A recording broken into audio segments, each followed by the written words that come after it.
Hey, hey, welcome back to Beyond the Sequence. And Sarah and Amanda are back to chat with you guys today. But we're actually going to peel it back to discussing some things that maybe we're working on, or maybe questions that you may have asked us at some point that were like, you know what, this might be kind of fun to have just a calm, simpler episode for you. So, what prompted this was, wanting to share a little bit more about the things that we're working on. And maybe if you're part of the public or a clinician, maybe you could get involved at some point. But my first thing that I wanted to mention was Amanda and I have license plates for our various states. So Amanda's in Colorado, I'm in Indiana, and Amanda got this really cutesy license plate. Was that a year or two ago? Yeah, about a year and a half. New car, Yeah. new plate. Yeah. What prompted you to change your license plate and then share with us what your license plate is? Maybe we'll see you on the road. Yeah, you might do because when you're behind me, it says Gene Lady, Geneldy. I thought about it for a while. Like, why not have a license plate that promotes genomics? Now, I've played around with genomic. You can't do genomics, it's too many letters, and genetics is like kind of the same thing, and we work in genomics. So I don't know, I just came up with Gene Lady, and that was it. My first and probably last vanity plate.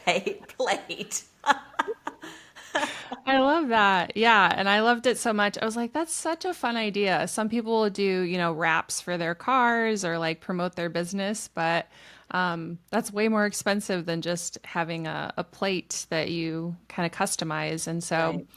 I kicked around the idea of being an Indiana gene lady, and then we talked about it a little bit more. And I was like, "What about SNP this?" And Hmm. so it's SNP or single nucleotide polymorphism. We talk about SNPs all the time, and SNP this is just like if you don't know anything, if you don't know anything about me or genetics or genomics doesn't pop into your mind, you might be thinking of like a vasectomy or something. Yeah. So I never thought about that. I know. I kind of drive around giggling to myself because people might be driving behind me and see snip this and not know anything about They genetics and might think you're a genomics. urologist or something. Yeah. Yeah. And so it brings me a little bit of joy that they could be giggling in their Yeah. car driving behind me. So you're welcome, Indiana, for that.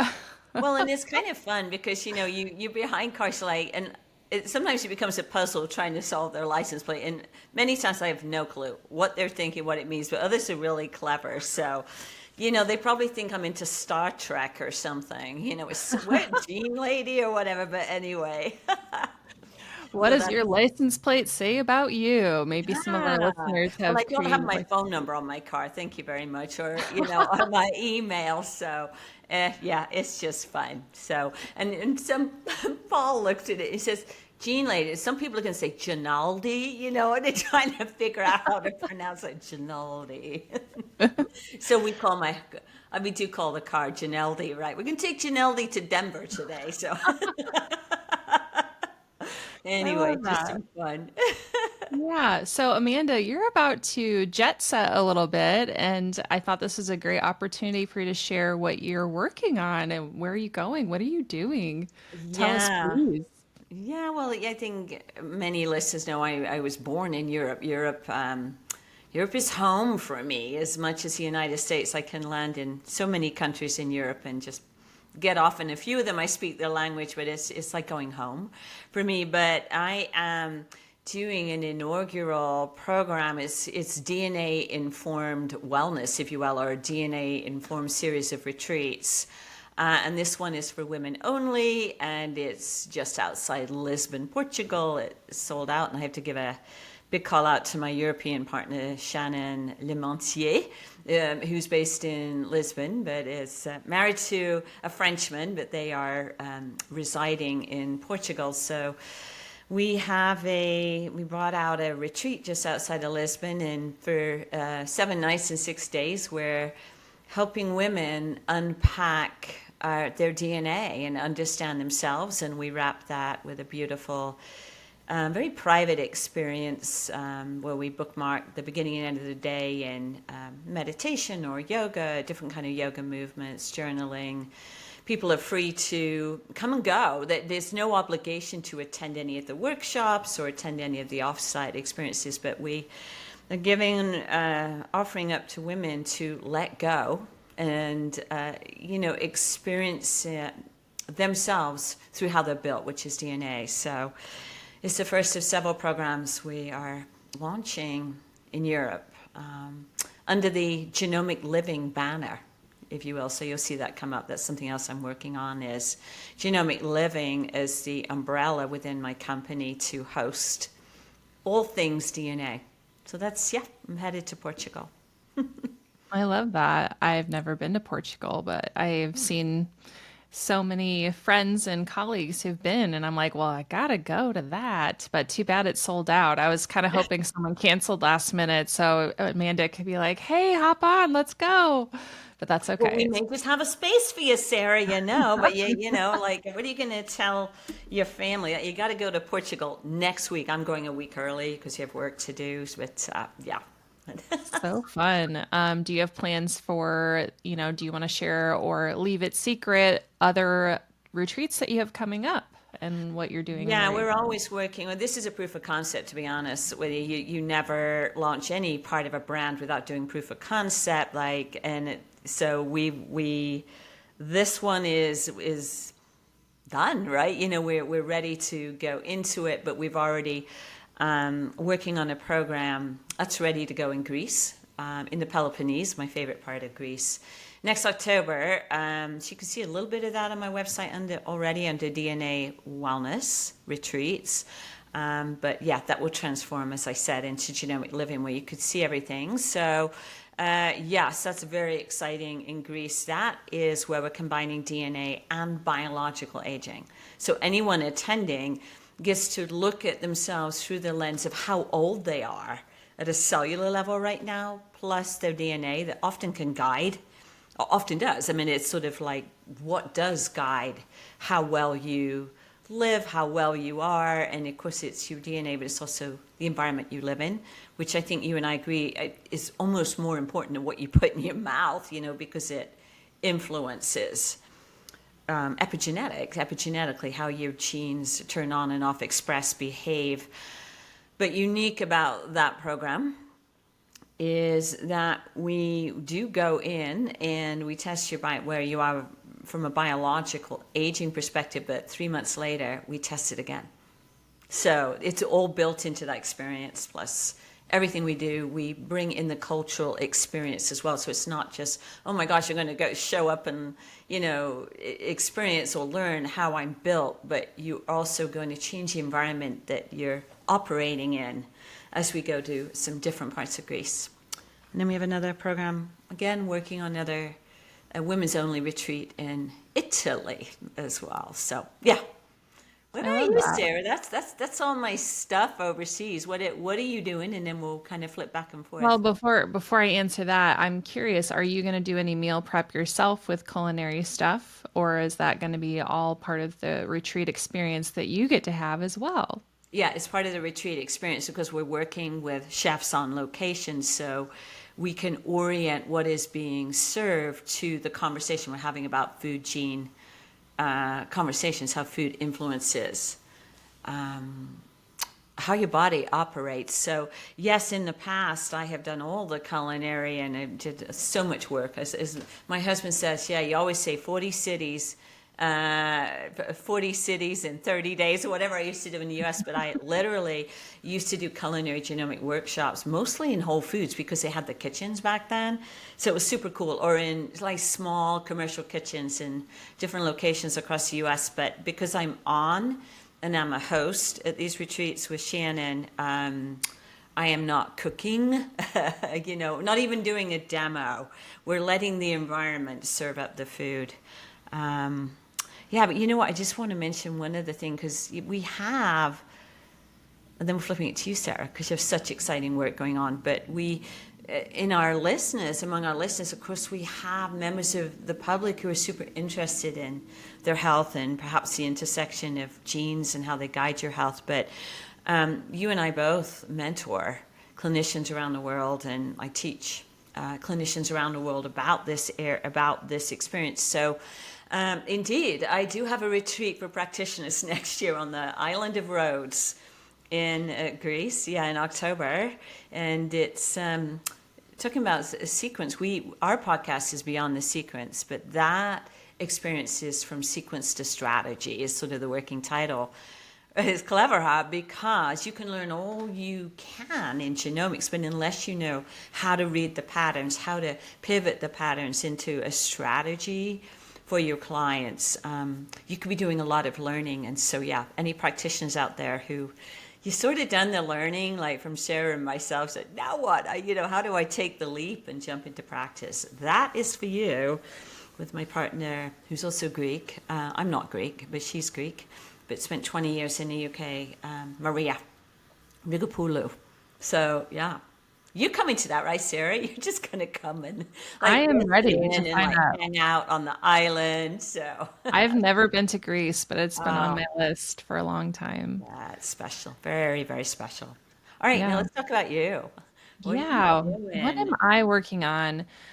You mentioned the mentoring. This is I've so it's the 3-year anniversary of me being an RD, which is really exciting. Most people who meet me, they're like, "What? You've only been doing this for a couple of years." They're shocked just because I'm public speaking on genomics, but because there's so few of us, like the table is wide open. Like, so just an encouragement, Amanda's been doing this way longer than I have and stalked her long enough to say, teach me, teach me.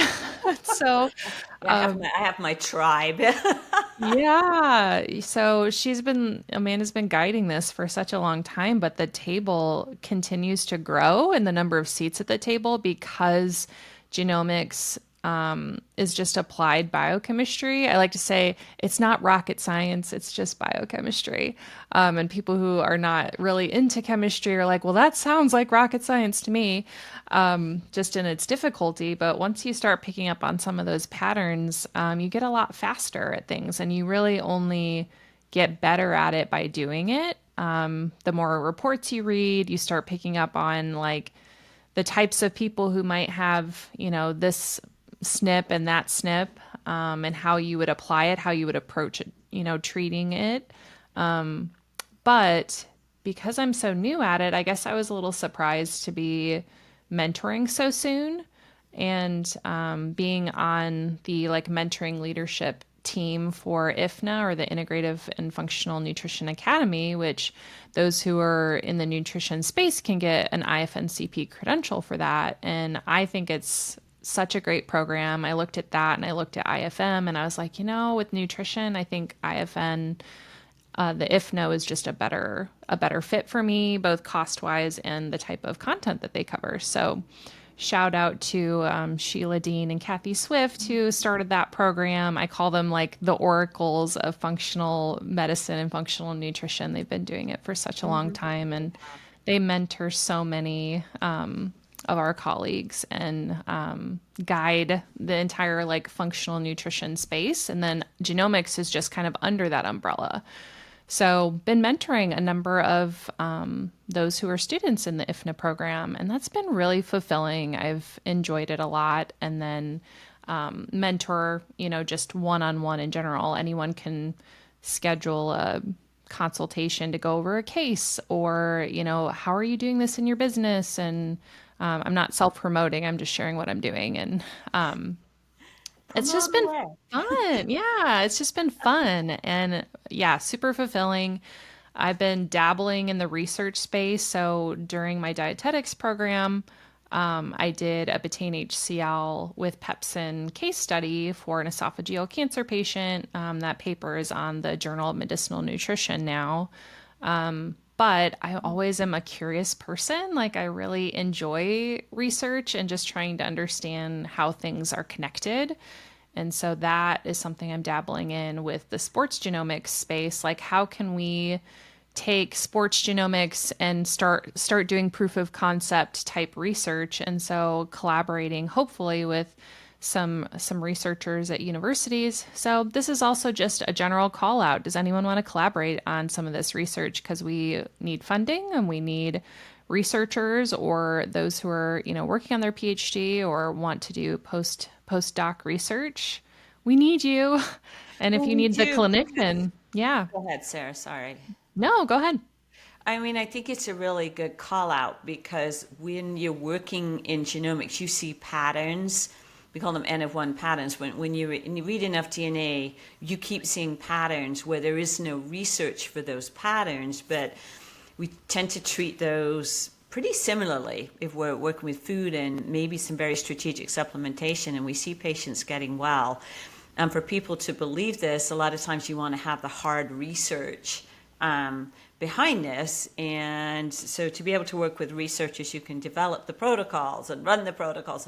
And then importantly, write the papers because we're in private practice, or at least partner on the papers is actually really, really important. So you and I do get called actually in when universities are, looking to validate something. We're looking at something with the University of Colorado right now, where they need us. They need our insights because we can read the research, but we're also in private practice as well. So it can bring that brilliant perspective, on the ground perspective. So yeah, it's a good call, Sarah. Very Yeah, needed. it is. Yeah. And it's very exciting to be part of things that then lay the groundwork for future research as well. So I have, athlete data that we can, share anonymously and go, hey, look at these patterns I'm seeing. Where should we test? What should we look at? Are there biomarkers that we should be doing? But I also want to collaborate with like strength and conditioning coaches to kind of go, what's their vertical jump? What's their shuttle sprint times? Their squat max to fatigue to failure? And is that improving with the interventions that I'm recommending? Because we definitely have colleagues who are like, well, if it doesn't change the recommendation I would give, then why do we need genomics to, make those recommendations? And what would you say, Amanda, to that? I'm just astounded just listening to you that that would be a pushback because your starting point with genomics is absolutely N of one, and yeah, I actually don't even have an answer because I'm still processing how astounded I am Yeah. that that would be something like, okay, so if you got two more reps, or as you say, minutes on the field, or one more minute on the field, don't you think that that matters? Um, yeah, Well, yeah. we I mean, already what? know in the research that the DNA-based nutrition recommendations increase compliance for our patients. Exactly, So, exactly. just from a very foundational standpoint, that is established. But if it can also improve who you recommend, let's say, caffeine to, if you're a fast metabolizer, you can utilize that better, or the timing of it, or the dose of it, if you know who a fast and who a slow metabolizer of caffeine is, just from the sports From the sports, yeah. recommendation. Or even I'm, tinkering around with some of those athletes that have endothelial dysfunction with ENOS SNPs that might utilize and benefit more from beets or beetroot powder or nitrate rich foods more than some of our other athlete counterparts. And so we know that a lot of these do help sports performance, but who is going to benefit the most? And so I think that will help tailor, their nutrition recommendations or their plan, or if they're out to eat because they travel a lot, they can go, okay, where's beets on the menu? Or they go into a Whole Foods and they make their own meal, by weight, or their salad and it's there and it's available. Like Sarah said, I needed to do this more because it's going to help my nitric oxide production. So those are just like a couple of really basic things. But it gets definitely more complicated with oxidative stress because we're really just managing that occupational hazard for athletes by redox. There's plenty of research to suggest who's made to be an athlete. Like we know that. I don't really care as much about that because there's plenty of people, everyone can be an athlete, but who can optimize best by managing oxidative stress better. That's what I'm way more interested in is those who are athletes or who want to be athletes, but, go do that spin class and they want to die. Like, why is that so much harder for them than it is for, the other people in the class, even people who are trying it for the first time? Everybody's going to respond differently to that oxidative stress, and we want to tamper that down and make it better, help these people improve. And it's interesting listening to you because oxidative stress, I mean, a lot of times we're not even thinking about that with athletes, and it really has to be front and center, and you can see that right in their genes. Who may handle that a lot better, and who's dragging and who can't recover for 3 days. I mean, it's just, and how That's often all do I we, think about, Amanda, is oxidative I stress. know, and I'm Like, thinking it's funny seriously.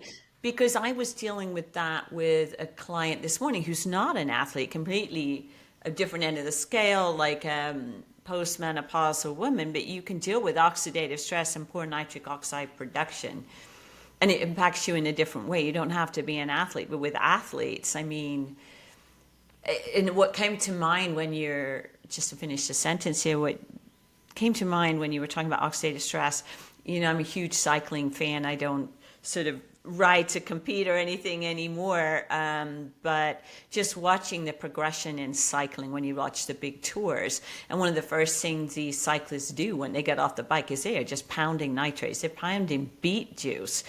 And you think about how amazing these Grand Tour cyclists are, because they're not all sprinters. Many of them are climbers. And how on earth, in the last 5 meters, do they find the power to sprint after riding like 173 kilometers is beyond me. Now, about dying when they got off the bike, but some of them aren't. That's the difference in those athletes. But I think they've really honed in. I don't know so much on genomics, but definitely going deep into performance nutrition to get these people to get up and ride another 170 kilometers the next day is incredible. Some of them had just competed in the Tour de France, and then they went right to the Vuelta or the World Championships, and they're just like, they just pop right back up, and that is incredible to me. Or a tennis player, like day after day after day, or your volleyball players, like pounding it. Yeah, it's And yeah, wild.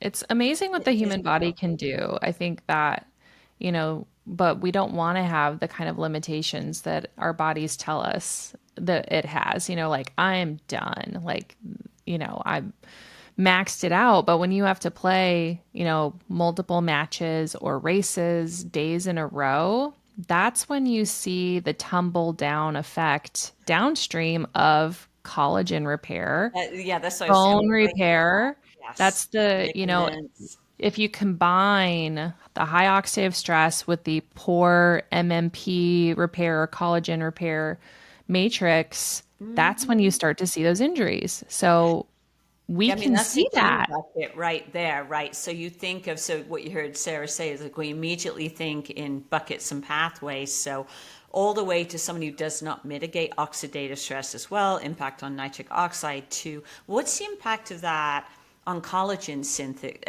synthesis and tissue matrix rebuilding and turnover, and it shows up with a ligament injury or what have you. Like, well, actually, you have a SNP in multiple pathways, SNPs in multiple pathways, but you mentioned something that gets overlooked with which are the matrix metalloproteins, which are like turnover matrix rebuilders, and they have, like a seesaw, they have a gene that helps regulate them, TIMP4.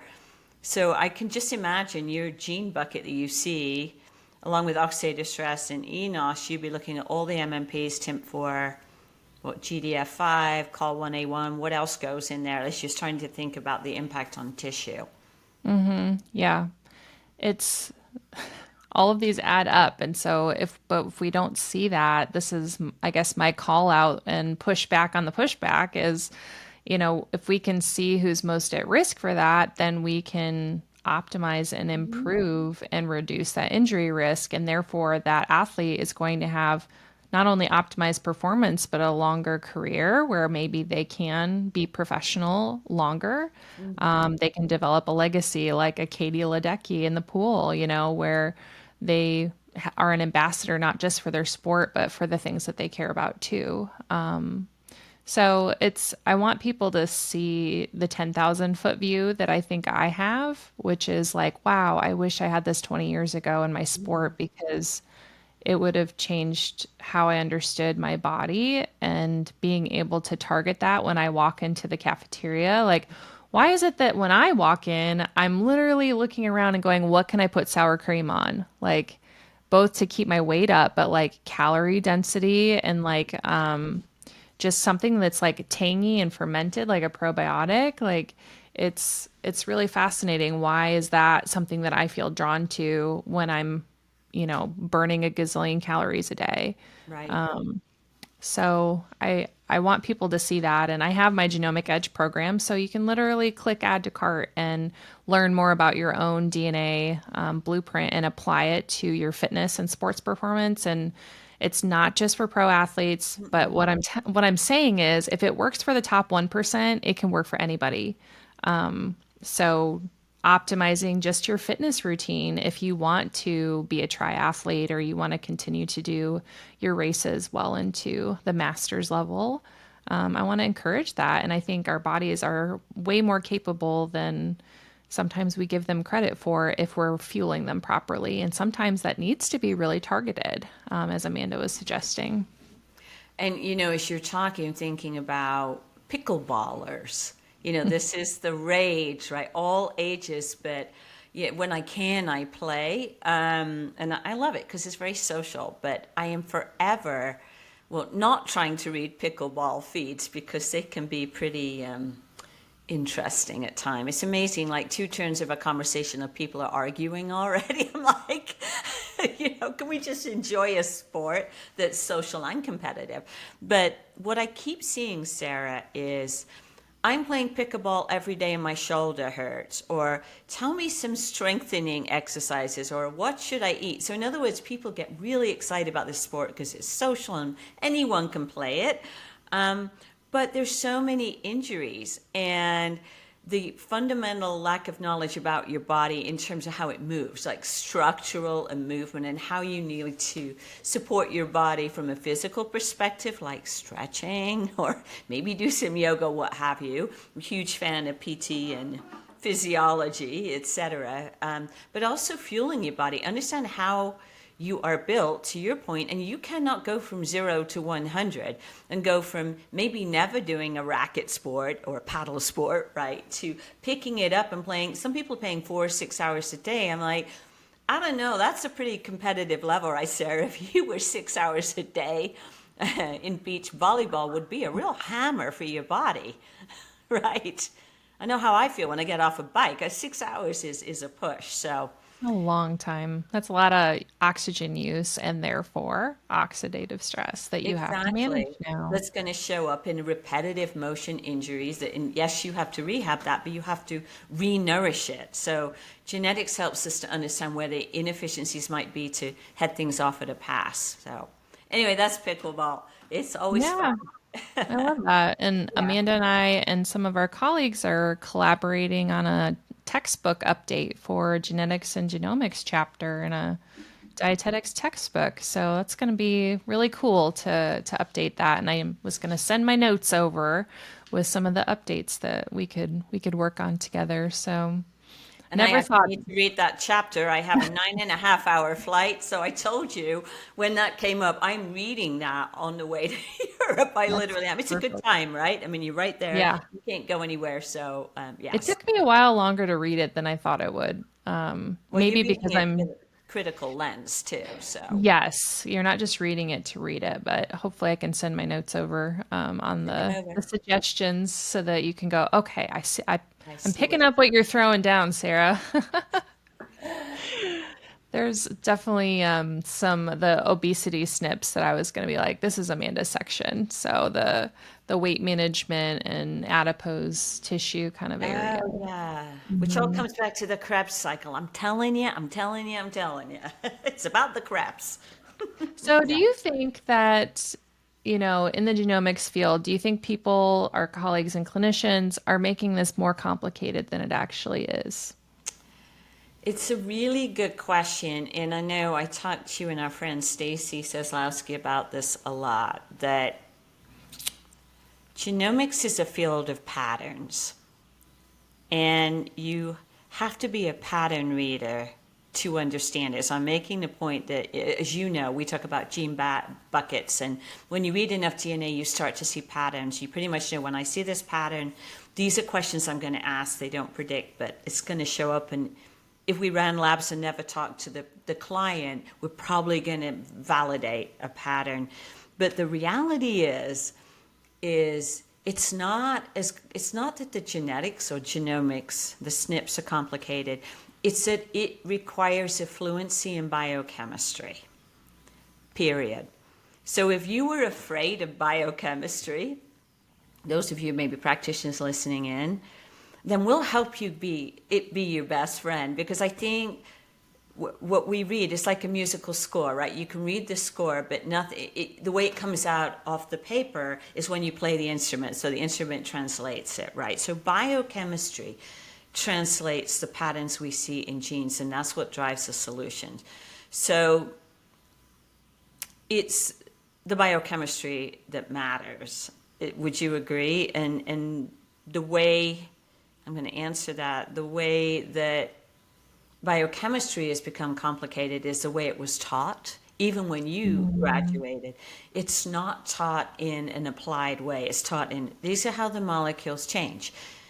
How a molecule changes doesn't help drive a solution. So genomics helps us think in biochemistry in a way that is really flattering and life-changing and poetic, if you will.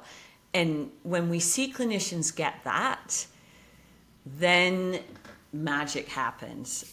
But you have to be fluent. You have to put in the work. So I don't think it's about complication. I think it's that we've been taught biochemistry in a way that didn't make sense. And when it does, I want to say the field is almost easy. The solutions are easy because we run the biochemistry through our head really, really fast.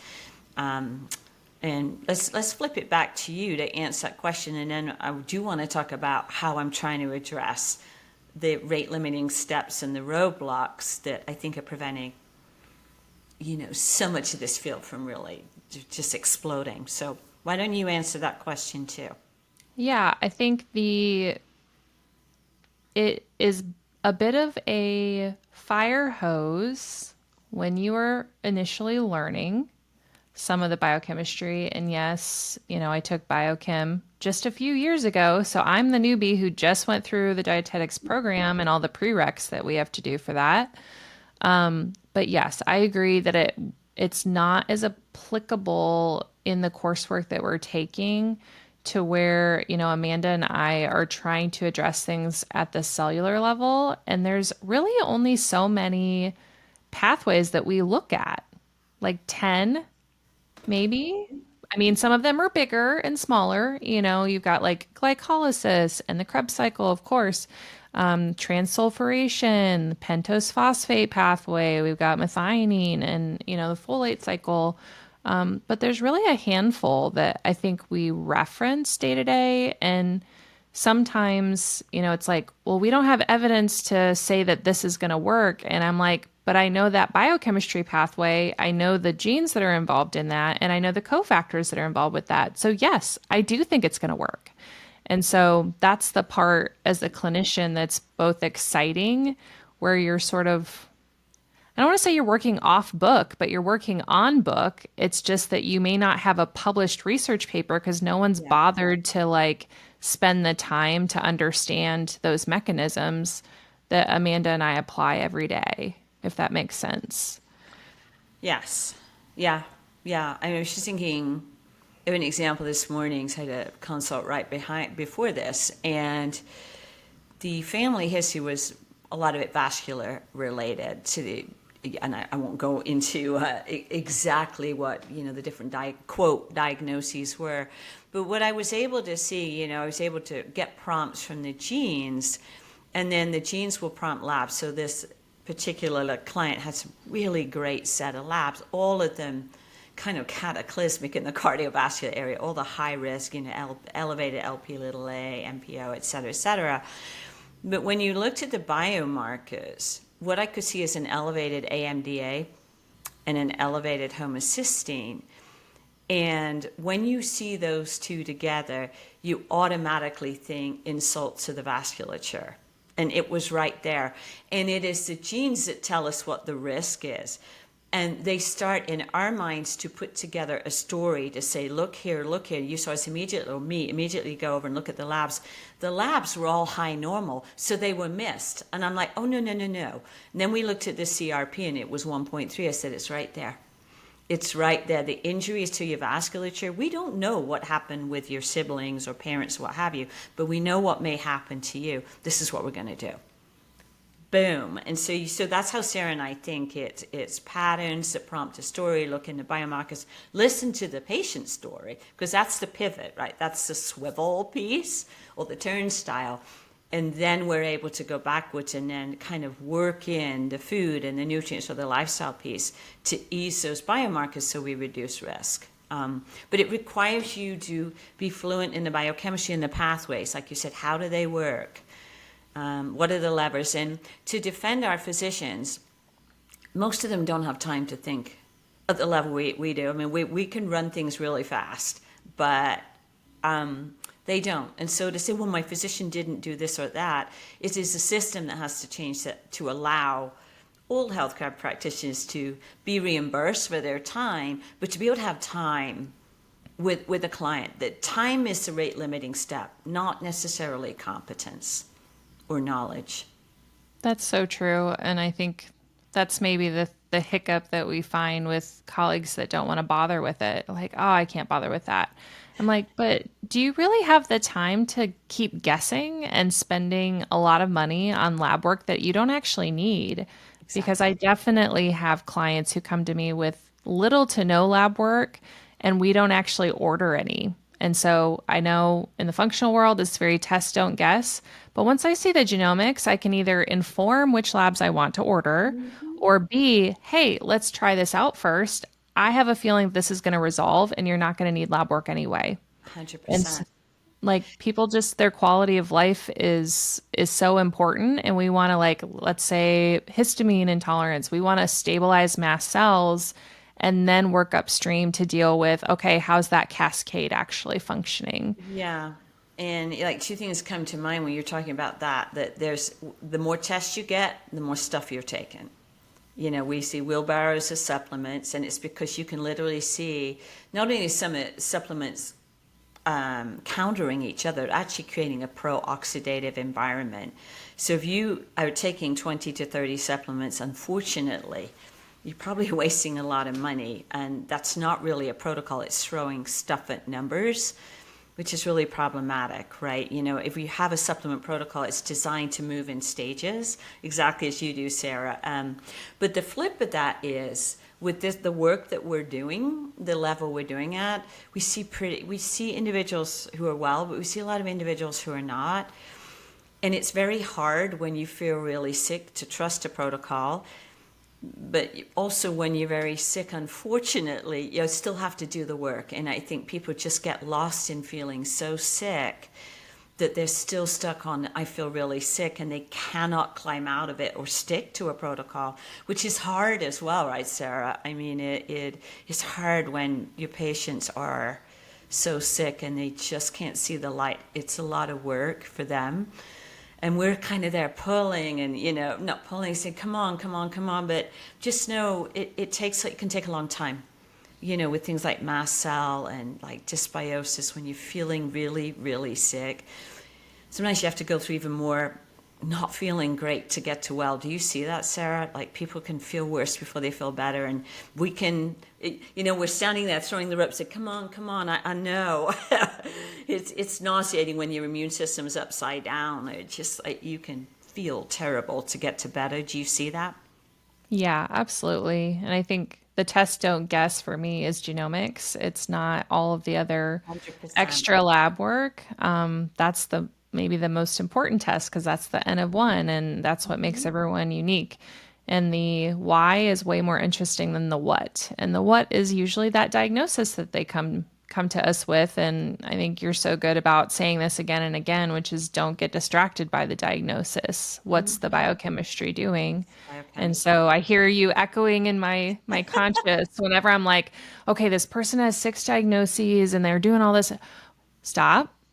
Like, let's Push it back up. aside. Don't get distracted. It's like, okay, that's the manifestation of the biochemistry that has made it 100%. clinical, but they had something subclinical, such as that high normal of homocysteine, for example, that was going on for months and probably years before there was a vascular event.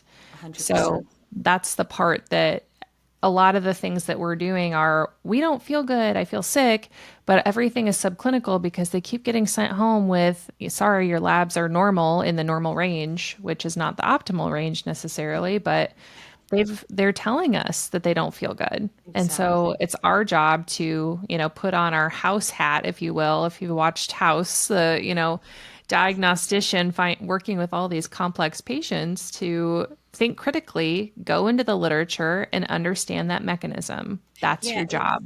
it's so, yeah, absolutely. And it is so interesting how often we'll see a pattern and you hear Sarah say we go to the literature because we don't know the answer. I don't know why somebody has fibroids and elevated sex hormone binding globule, something like that. And so what does the literature say? Or yeah, what is the literature? Is there an answer in the literature that validates a pattern I'm seeing? 9 times out of 10, there is, not necessarily specific to what we're seeing, but it gives us sort of something to work with. And you know what? That flips me to a conversation you and I have been having of late, which is about supplements.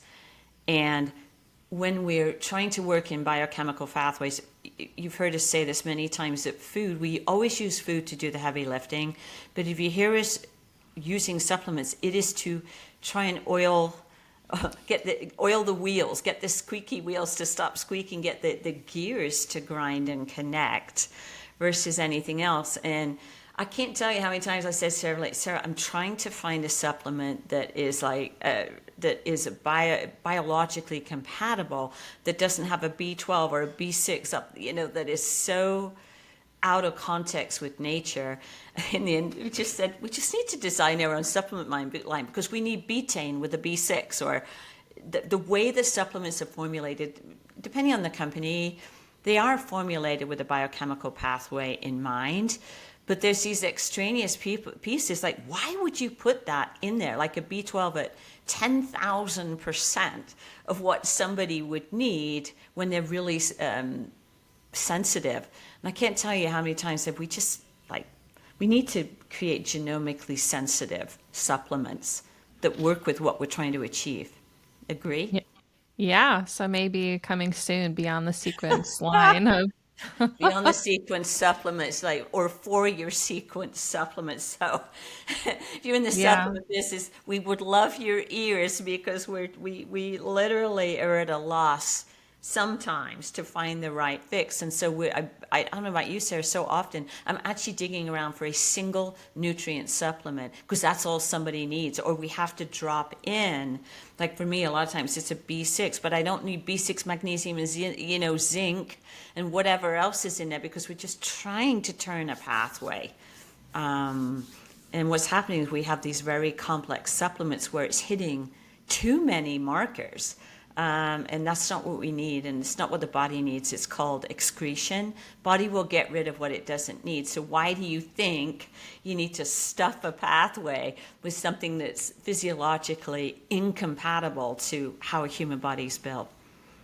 Yeah, and I think look no further than like women's health and hormones for inappropriately designed supplements. I think like putting some things in there that you're like, are you sure you want to be putting DHEA in there for all women, who maybe are not properly detoxifying their excess Any hormones? And day. we see hiccups in that all the time. Yeah, or ashwagandha. That's my big one. Mm, Ashwagandha or licorice. There's so many things trying to tackle GABA, or whatever we're trying to tackle, and that is not the issue. It may be a B6 or zinc issue. Like the ashwagandha is nice, but as you know, it doesn't doesn't work for me, so therefore it cannot work for anyone. No, that's not true. It We're on cannot the be opposite true. ends. I love ashwagandha in my tea. I don't take it as a supplement, but there's a tea that I love from organic Yeah, India, ashwagandha and tulsi, and it's I when I'm agree. stressed, it's my go-to, but I don't need it as a supplement. The tea is sufficient, and so that's You the think? beautiful synergistic way to do it that your body will probably tolerate so much better than taking a higher dose supplement. We're going to do a tea line, a tea supplement, a tea-based supplement line. That might be it, Sarah. That would be That beautiful. would be I'm amazing. all in. Yeah? Although my overflowing cabinets of tea by the pound from Yeah, some of me my too. Tea whoopsie fiends. doodle. Tea fiends. Like, do you think you need to finally steep the one that's been back there for a few months, Amanda? Yeah. No, but I like the taste of this one. And then you and I will find another tea company we like. And I'm about to go to Portugal, so who knows what I'm going to find there. That's going to be awesome. Yeah, well, and they even have, the pharmacy will do things Yes, in that's Europe, my favorite. not just, medications or supplements, but No, like they do teas. teas. Yeah, and that's not something I don't know that I don't think I've been to Europe to explore that since, Oh, I wow. became a dietitian, but now I'm like, oh, I want to go back just so I can, walk around and check out the pharmacy and see how they do things differently there as opposed to, well, our pharmacy here is very, medical and prescription more specifically. And then you've got some supplements, but not necessarily high Well, quality ones and definitely not tailored to the individual. there's whole baskets of teas by doors in pharmacies and even little tiny grocery stores in the mountains in Europe, depending on the country. And they're formulated for systems, not body parts, but systems. So it's fascinating. But I have to say, I think I told you once I was in Greece many years ago and wasn't feeling well. Too much travel, and got a tea from beautiful tea from an herbalist, and oh my gosh, it had digitalis in it. And don't ask me how or whatever, but my heart rate went through the roof. I'm like, do not drink too much of that. I mean, can you imagine? I don't know if it was formulated the wrong way or what it was, but suffice to say that teas are also, they're nutraceutically and can be pharmacologically active, and it's still neat to see. Most of them, I've never had a tea that's done that since, so not quite sure whether it was a special. Let's try this out on Amanda. I felt better, but that's when my heart rate finally came down and they rescued me. But no, but most of these teas are formulated from the local flora and fauna, which is what's so beautiful. Yep. Yeah, I love that. Any lasting thoughts on things you're working on or where you see the field going before we let our listeners go for this one? Yeah, and I want to flip that back to you too. So yeah, you hear us kind of like talk heavily about biochemistry. So I realize that maybe you and I, Sarah, we can think very rapidly in patterns. We have very gifted clinicians that we work with who can think very rapidly through biochemistry. But even if you can't, doesn't mean to say you're not gifted clinically. And I think that's really, really important. We want people who are fluent in different areas of science to be in our field of genomics or to come into nutrition science, but not everyone has those really rapid gifts. So I recognized this quite a few years ago and started working on sets of tools. So they're interactive tools. I don't even know you call them software really, but they use software, but interactive tools that allow us to process patterns really fast in genes. Genes is where it's harder, but also in biochemistry, I started playing around like how, so they're really designed for clinicians as think prompts, thinking tools to guide thinking, to speed us up, because the more efficient we are, the more patients or clients we can help. The lower the cost too. We want to see clients. It's our time is valuable, but so is a client, and we want to help people who may not be able to afford to see functional medicine practitioners at the price they're having to pay. And so, how do you democratize medicine? You lower the cost and bring expertise to the forefront. And if we can speed up our time in a very complex area, so we have we do good. Our job on this earth is to do good, right? And if we leave a legacy, great. But for me, to empower others to be their best and be well is what I want to do. So I have been working on these. That's a really profound. Probably my parting gift is going to be these tools. I'll leave them all to you, Sarah, because you get them after I'm not here. So so I'm designing it, and you do something with it. But so basically, the kind of software. I don't want to call them software tool, but we're using design using code to generate tools for clinicians. So I'll start dripping those out pretty soon. So if you're a clinician, stay posted. We'll let you know.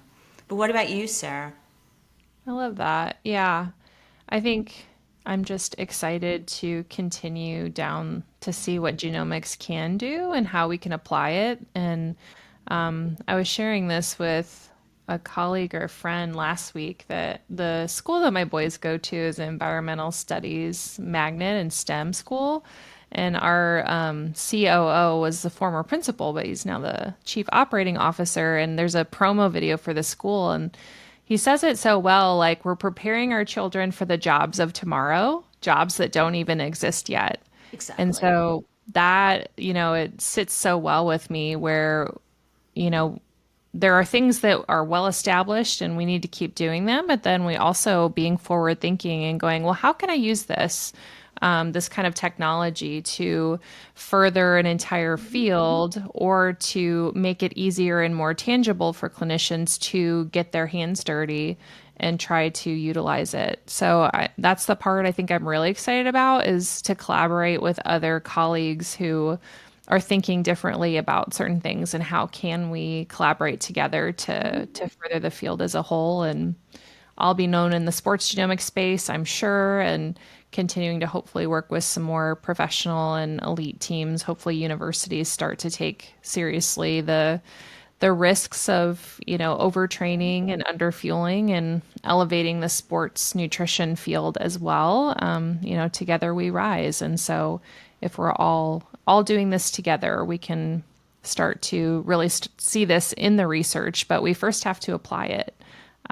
So that's the part we're doing now is we're applying things to hopefully create new research that gets published. But that's, 10 or 15 years behind what we're doing. And Yeah. so we just have to keep bringing people with us and sitting them at the table and going, look what you can do. No, I agree 100%. Yeah. Dropping the little leaves or the whatever you drop, so some little beacons so others can follow. Yeah. Lighting the genomics path for That's it. others to join us. And whether that's on a retreat or in your sports performance or the tools that you can use or mentoring, like just get on board. Let's go. We're Let's excited to go. have you. So, yeah. Well, thanks for joining us for this episode, and we will see you soon. Bye bye, everyone.